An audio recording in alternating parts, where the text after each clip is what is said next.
Yashodanandana Raja Janarandana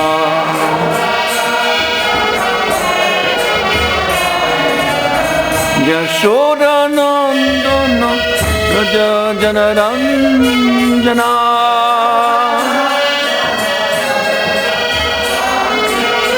Yashodanandana Raja Janarandana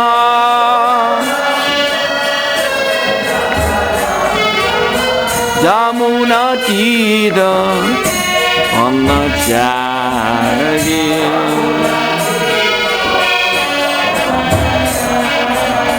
Jamuna Tira Amachari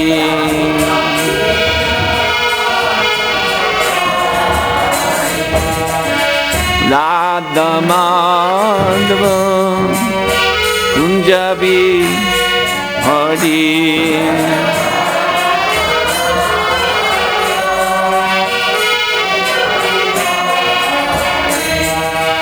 Radha Madhava Kunjabi Hari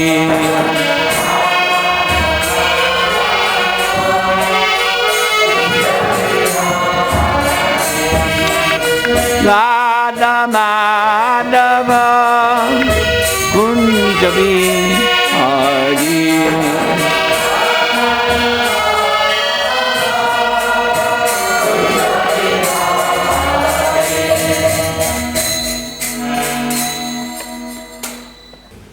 Om Namo Bhagavate Vasudevaya Om Namo Bhagavate Vasudevaya Om Namo Bhagavate Vasudevaya.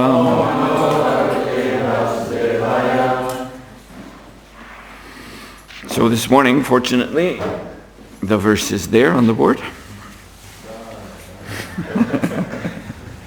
So we can chant this together line by line. Please repeat after me. Chaturhotram kamartantram Upaveda nae saha Dharmasya padashchatvaras Tathevashram avrittaya.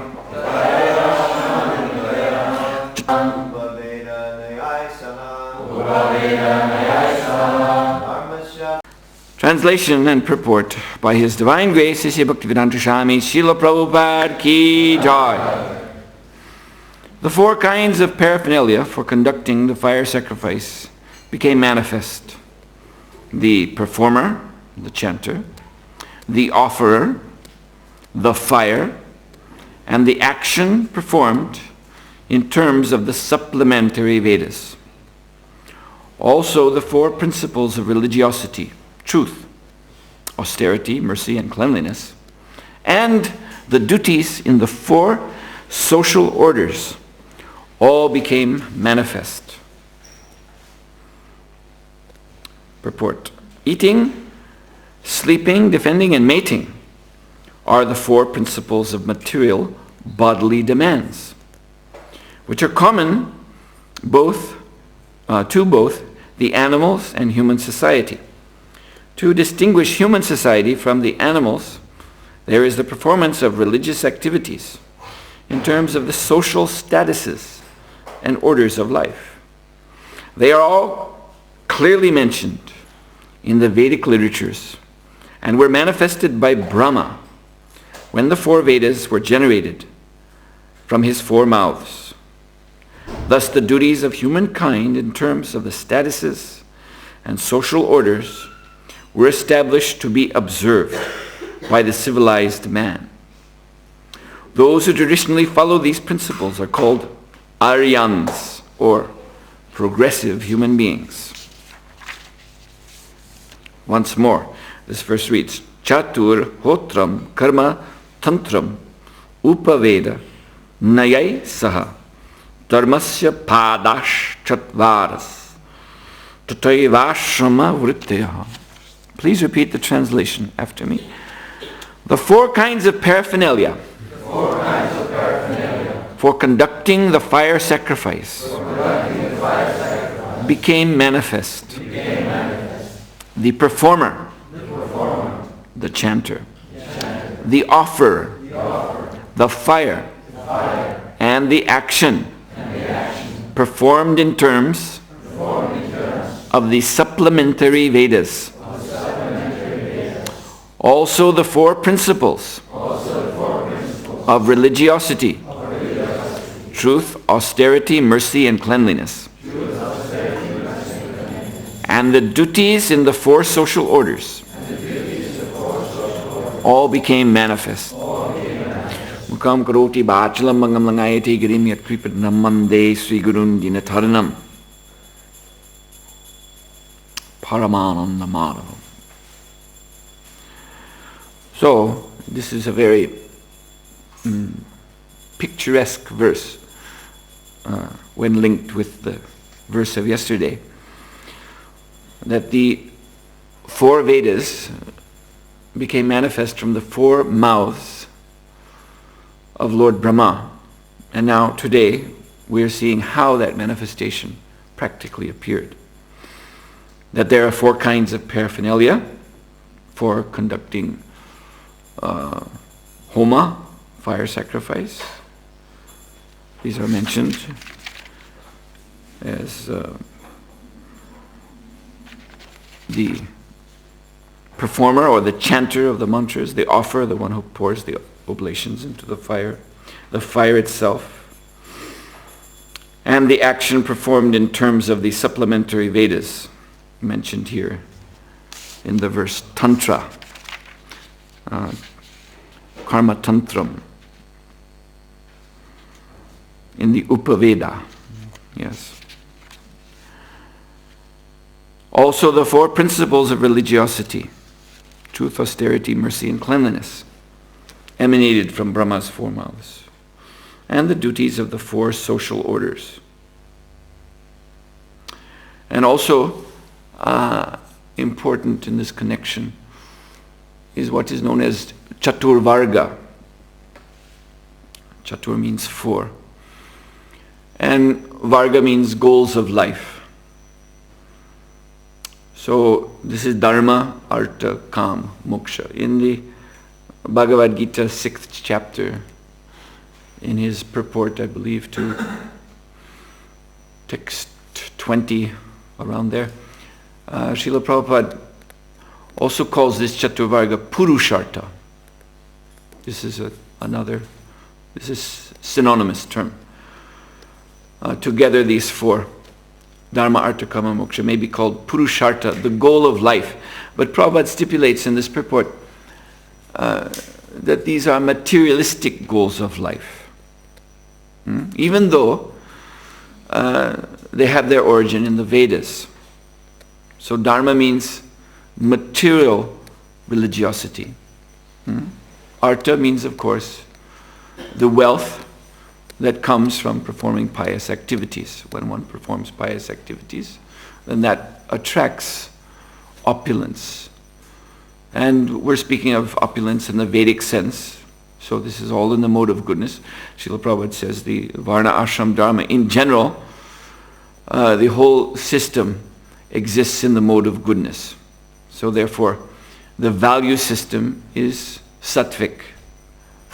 So, as you know very well, Artha primarily, in most broadest strokes, means cow and land. So this is agrarian culture, this is sattvic. Dharma, Artha, then Kam, and naturally, as a result of accumulation of wealth, then what follows is sense gratification, but this also is supposed to be in terms of Dharma. It's not that when Kama comes, it cancels out Dharma. But this is within the same framework. And finally, all of this, when performed within the Vedic context, according to these scriptures manifesting from the mouth of Lord Brahma, then one at the end achieves moksha. Just as we hear in Bhagavad Gita, Brahmarpanam, Brahmahavir, Brahmagnau, Brahmanahutam, Ramayva karma gantavya. Brahma karma samadhana. Yes. So Lord Krishna is actually speaking about these various items of sacrifice. So he mentions the offering, the offerer, the act of offering. So all of these achieve Brahman. Now, last night in the Bhagavad Gita class, I drew your attention to this verse in the 3rd chapter of Bhagavad Gita, Pratishtata, which says that all acts of sacrifice are situated eternally within Brahman, karma, Brahmatvavan vivam, Brahmakshara samudbhavam. So this Brahma or Brahman is initiated by the scriptures themselves. They're also called Brahma or Brahman. The Vedic sound vibration, Shabda Brahma. So therefore activities performed in harmony with that sound vibration are also Brahman. And when followed properly in Guru Parampara, then they culminate in liberation. Dharma, Artha, Kama, Moksha. But even this liberation is not, it is considered a spiritual goal, but it is not the supreme spiritual goal, because it is still self-interested. If I want to be liberated from a situation, even in relative terms, if I find myself in some difficult circumstance, and I want to get out of that circumstance, I'm just thinking of myself. And so similarly, even if one wants to, if his goal is to get free of this material world, that is, of course, that is, in one sense, very exalted and very rare. Manushanam sahasreshu kaschid yatati siddhaya. Krishna says, out of, you can look at thousands and thousands of human beings, and it's hard to find anyone who's interested in siddhi. In this sense, in this verse, siddhi means the perfection of liberation. But then he goes on to say, so you find here and there those who are striving for liberation, but kaschin mam veti tatvataha. Among them, you hardly find even one who knows about me, knows me in truth. So you see, just to strive for liberation, although the Vedas are mostly coming only to that conclusion, but that still is not the supreme goal of life. Therefore, that Advaitam Achyutam Animantarupam Adyam Purana Purusham Navayomanam Cha Bedeshur Durlabam Adurlabam Atma Bhakto Govindam Madi Purusham Tamaham Bhajami. So in this particular verse in the Sri Brahma Samhita is very interesting, because it is using the language of the Vedas in describing the personality of Godhead, Advaitam, Achyutam, Anadim, Anantarupam. These are words that are often repeated in the Upanishads, which are the Shastras, the scriptures that are dedicated to moksha dharma, to religion, the religion of liberation, the path of liberation. So the Lord there, yes, he's described Advaitam, non-dual, Achyutam, infallible, Anantarupam, endless form. Yet at the same time, Navayovana, eternally youthful. So who is this? This is Govinda, Krishna. But Bedeshu Durlabam, this conclusion that this mysterious Brahman, Paramatma, Bhagavan is actually, that is pointed to in the Upanishads, the Vedanta literature, is actually Krishna himself. This is very difficult to understand through the pages of the Vedas. Even Brahma himself had difficulty in understanding that Krishna is actually the Supreme Personality of Godhead, the Purna Bhagavan, his ultimate worshipable object.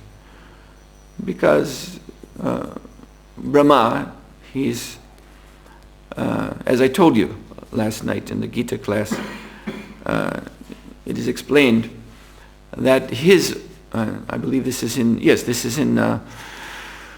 Brihad Bhagavatamrita by Sri Sanatana Goswami. It is mentioned that Brahma's own deity, his personal deity, is Mahapurush, the Mahapurush form of the Lord, which means Almighty Vishnu, who expands himself, Garbhodaksha Vishnu, Mahavishnu Garbhodaksha Vishnu, Chirodaksha Vishnu.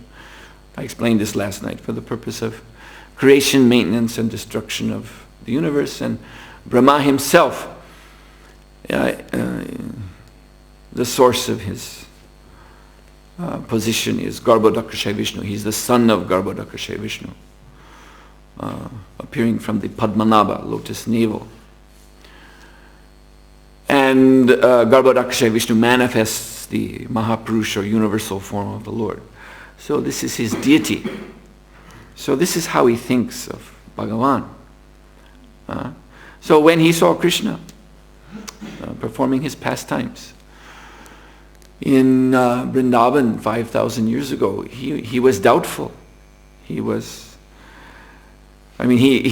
had information that the avatar of my Lord is supposed to appear, and he's supposed to appear in Vrindavan. This information he had every clue was there that this should be the Supreme Lord, but still he was doubtful.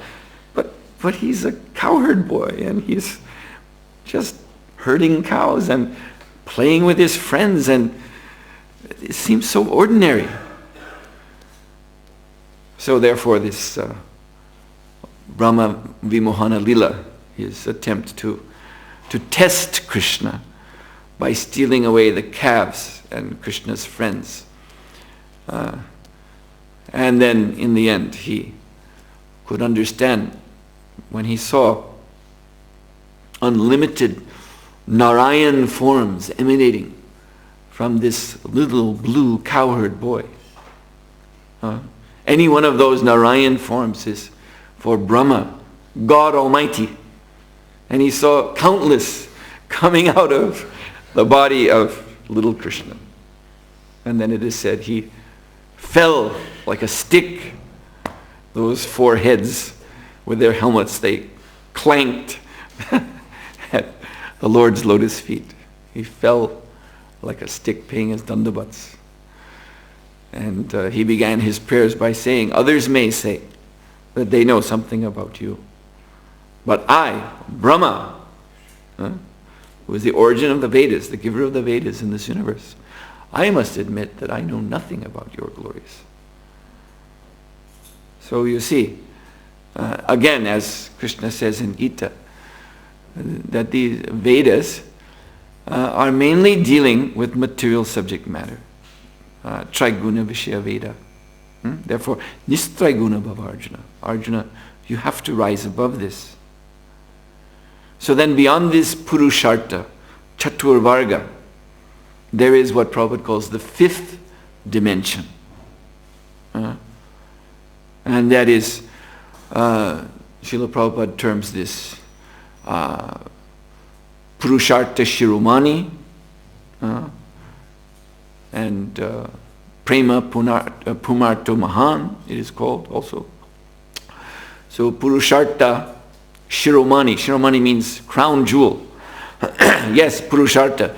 This is the goal of life. This is the goal of life. Prema Pumarto Mahan. The supreme goal of life. The supreme artha. Prema, love of Krishna.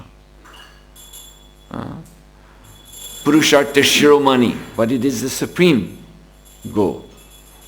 Beyond dharma, artha, kama, moksha, which are still, you see, situated within the duality of the material conception. This is in the Manu Samhita, which is the law book of mankind, which is outlining the whole dharma for everyone. The 4 varnas, the 4 ashrams, all their duties and their goals to be attained by these duties. All of that is given in Manu Samhita. But Manu Samhita, the very beginning, is also describing in brief the creation.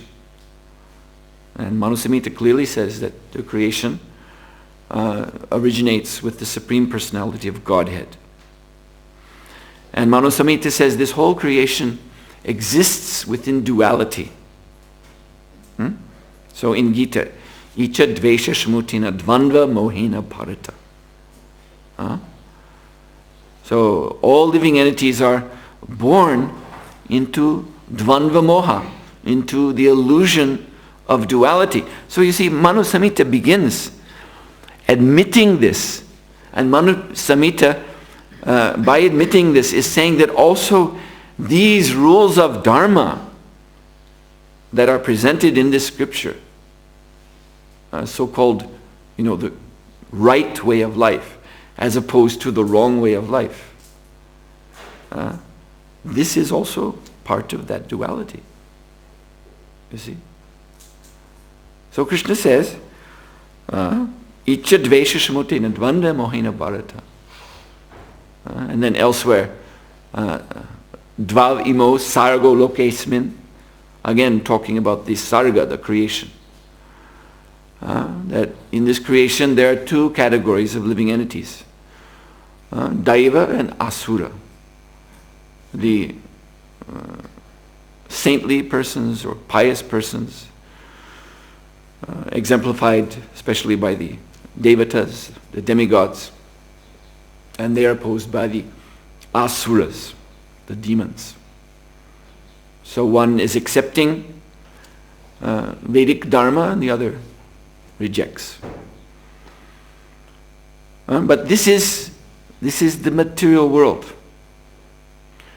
So Srila Prabhupada says this 5th dimension, again referring to this purport in chapter 6 of Bhagavad Gita, he says beyond these 4 stages of material life as ordained in the Vedas, Dharma, Artha, Kama, Moksha, there is, Prabhupada explains in this purport, there is Cheto Darpana Marjanam. There is the purification of the heart by the process of Sankirtan, which is the only means of attaining this Purushartha Shiromani, this supreme goal of life, the 5th dimension of love of Godhead. This cleansing of the mirror of the heart means cleansing the heart of duality. This mundane sense of good and evil, right and wrong, piety versus sinfulness. Even that has to be cleared off from the heart. Now we see the Bhagavad Dharma, that means the path of religion presented in the Srimad Bhagavatam. This, for one who is still entrapped within this dualistic, Hare Krishna, Shri Radha Gopinath Ki Jai, one who is still entrapped within this dualistic way of thinking, dualistic mentality, the Bhagavad Dharma is very difficult to understand. You have, for example, in Canto 6, Vritrasura. He's an Asura. He's a demon. And the mission of his life is to kill Indra, who was the king of the demigods. And he fights with Indra. And he's defeated by Indra, who uses this Vajra weapon made from the bones of Dadichi to lop off Vritrasura's arms and his head. So, and you actually find in the Vedas themselves, I believe it's the Rig Veda, Indra is glorified as the one who killed Vritra. So you see, in the Vedas, the killing of Vritrasura is understood. There was this big demon, this evil person who threatened the order of the world, and the great Indra, hero of the pious persons, killed him. End of story. This is the Vedic depiction. But when we go to Bhagavatam, we find a much, much deeper dimension to this story. As it turns out, Vritrasura is at heart a pure devotee of the Lord, who, by the curse of Parvati, because, guna karma vibhagasha, prakriti kriyamanani, all activities in this material world are carried out by material nature, and material nature means Parvati Devi. So she cursed King Chitraketu that he would have to have the body of an Asura, and he would have the karma of an Asura. The modes of nature conducting his activities would be demoniac. So then he took this form. He appeared from the fire of Tvashtva as a Vritrasura literally means an Asura who covers the sky. He was so huge and so feared by all the demigods. But at heart he was a devotee. He had received transcendental knowledge from Narada Muni in his previous lifetime, and that knowledge is never lost. Nehabrikamonashtosti pratyavayana vidyate svapamapi asiddharma sitrayate mahato vayat. It is not lost. So he having accepted the curse of Parvati Devi, he had to follow the karma of that body and oppose Indra. But all the while he was praying to the Lord within his heart, please save me, please accept me as your devotee. And he fought with his full power, but by the grace of the Lord it was arranged that Indra could defeat him with this special Vajra weapon. And he died happily. Vritrasura was so happy to be relieved from this inauspicious body. And he went back home, back to Godhead. Like in the Monopoly game, do not pass go, do not... He went go directly to jail. Yes, go directly to jail. Do not pass go, do not collect $200. So he went directly from that Asura body back home, back to Godhead. And Indra, who is celebrated in the Vedas as the victor, as the hero of the pious ones, he had to remain in this material world and collect the result of his activities. And although he did kill Vritrasura, who was a demon, Vritrasura was also a Brahmana, and so there was a heavy reaction for Indra that he had to suffer as a result. So who actually was victorious? If the ultimate victory is to be released from samsara and go back home, back to Godhead, and actually it was Vritrasura who was the victor. It was Vritrasura who was the actual pious one. You see, so this is Bhagavad Dharma, and this is bewildering for those who are locked into the material conception of good versus evil, this duality. So this is our good fortune, because, age of Kali. What is this age? This is the age of sinfulness. This is, it is said in the Bhavisya Purana. I had someone translate for me some passages of Bhavisya Purana. It was very interesting to find that there was a time in the previous Yuga, Dwapara Yuga, when the Malecha population had become very excessive.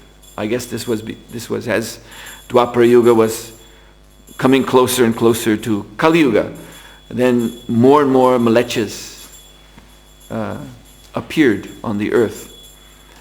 But the Malechas, being so increased in their number, they became rambunctious. They became a bit out of control, and they stepped across a line. They killed a Vedic king named, I believe his name was Chemaka, and his son Pradyota,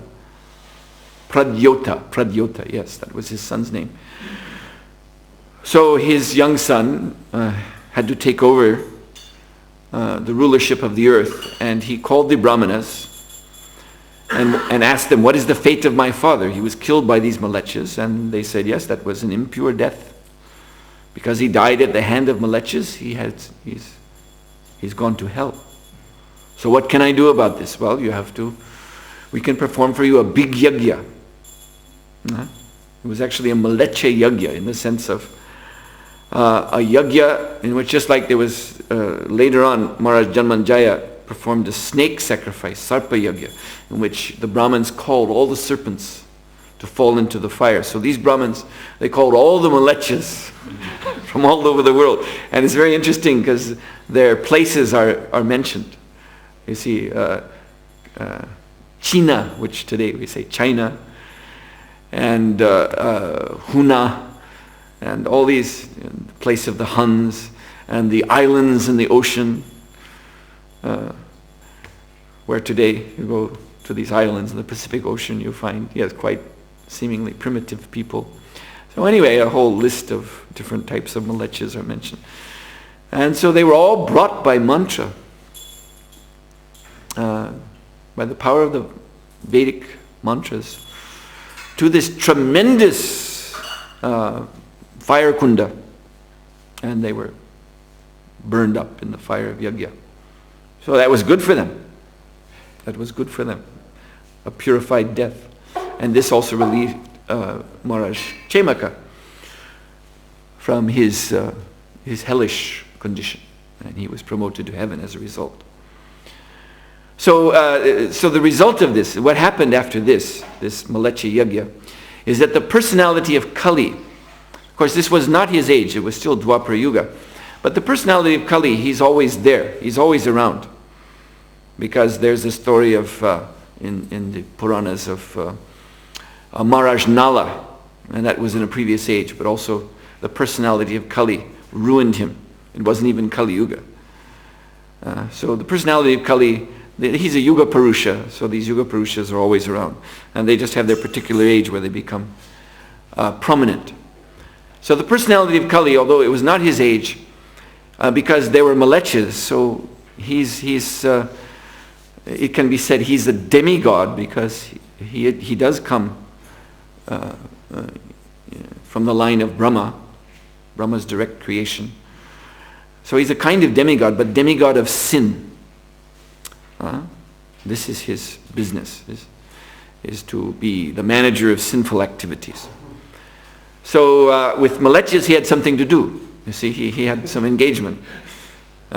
He wasn't involved with the Vedic civilization, but there were these Malechas, so he could, so to say, do his thing with them. Then suddenly they were all gone. And so he had nothing to do. And it is also said in the Bhavisya Purana that the wives of the Malechas, they did not perish in the fire, but they were left without husbands. So they all came to Kali Raj. And they were all crying, and please give us shelter, what can we do? So because he is a kind of demigod himself, Bhavisya Purana explains that he then performed himself great tapasya for a long, long time. And Lord Vishnu appeared to him. Lord Vishnu appeared to him and consoled him. He said, don't worry, because he's saying, look at all these wives of Malechas, and they're all in trouble. The Malecha race is now finished, and I have nothing to do. I can't do my duty. And Lord Vishnu said, you just be patient, because not long from now, your age is coming. There will be an age, Kali Yuga, in which you will have complete mastery of the earth. Not just malechas, but everyone. Everyone will come under your control. And you'll be able to propagate sin without any restraint. So then Kali became very, can't wait. It's a very interesting, a whole very interesting story, because then the new race of malechas, the new population malechas, began with two, a man and a wife who were performing austerities in the forest. Their names were Adama and Havyavati. Interesting. Yes. In fact, in Hebrew, that woman that we call Eve is, I found in the original Hebrew, is Hava, something like that. So Havyavati is the Sanskrit name. And the personality of Kali, he assumed the form of a snake. And he came to them, and there was a tree, because Havyavati, she used to collect food from the forest, foodstuffs, roots and fruits to prepare for a husband. But there was one tree called Papa Vriksha, tree of sinful desire. Like there's Kalpa Vriksha, this was a Papa Vriksha. And her husband had always told her, never take any fruit from that tree. Any other tree you can take fruit, but not that one. And the snake persuaded her, this is a very good tree, very nice fruit. You take and you serve to your husband. So she did that. And he ate, and then his heart became polluted by sinful desire. So then they had sexual relations, and out of this sexual relations, the malechas again appeared on earth, and they propagated very quickly. So it's a very interesting story in the Bhavisya Purana. So anyway, yes, this is the age of sinfulness, and we are born in this age. So, and the other thing is that the traditional Vedic Dharma, which is being described here, of fire sacrifice and 4 orders of life and Chatur Varga, all these things, this doesn't function in this age. It becomes, this, popular word, dysfunctional, doesn't work anymore. So then what is our position?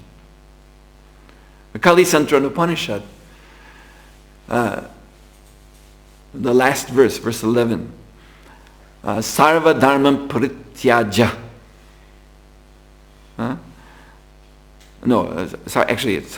Different language. Sarva Dharma Parityaga. Sarva Dharma Parityaga. Like Krishna says, Sarva Dharma Parityaja.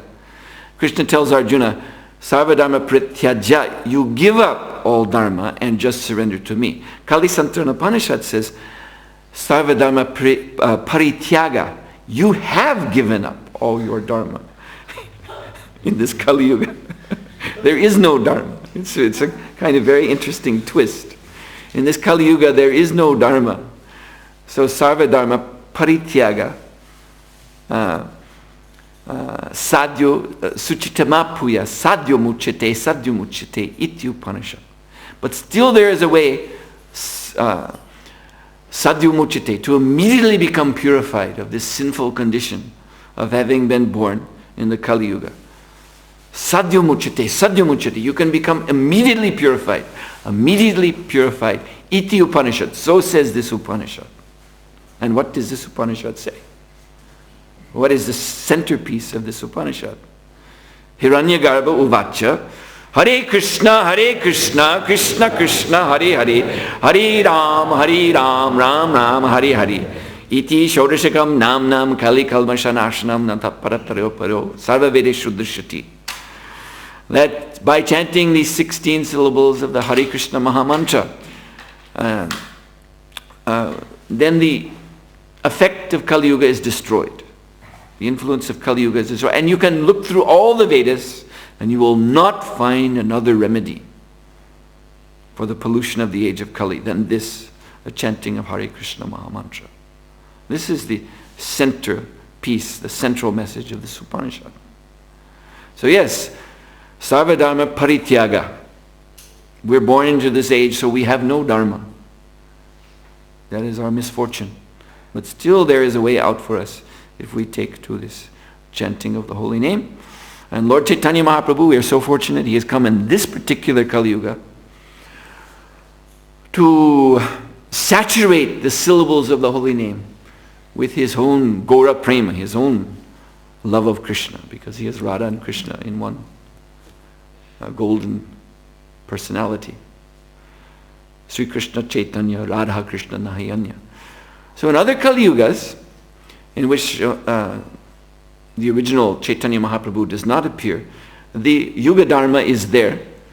But like we see, if you look at the language of this Kali Santarana Upanishad, it is also only going up to moksha. After giving the Maha Mantra, then Lord Brahma, he goes on to say, Narada asks him, is there any vidhi, any ritualistic performance associated with this mantra? And Brahma says no. Tamho vacha nasya vidhirati sarvada suchira sucheva. There is no ritualistic performance. You just chant whether you're pure or impure. Suchirva suchira, suchira sucheva. You may be pure or impure, doesn't matter. Then he goes on to say, Patan Brahmana, this chanting alone is your path back to Brahman, back to the spiritual world. Patan Brahmata, Salokatam, Samipatam, Sarupatam, he mentions then these different liberations, including Sayujya Mukti, oneness, or Salokatam, attaining the planet of the Lord, and so on. Sarupatam, attaining a form like the Lord. But these are just stages of liberation. And one who achieves love of God is not interested in liberation, even the personalist liberations. They're simply interested in serving Krishna under any condition whatsoever. Ashlishava paradatam panashtumam adarshana mamahatam karotova. This is the real mood of love. Krishna, you may be with me. Samipya. Samipya means to be in the association of the Lord. And this is one of the liberations mentioned by Brahma. So Lord Chaitanya Mahaprabhu says, you may be in my association, or you may not be. You may neglect me, you may be far away. With Chandravali, because he's speaking in the mood of Radharani. After all, you are lampat, you are debauchee, you are free to do what you want. But still you are the Lord of my life. So this is the mood of prema.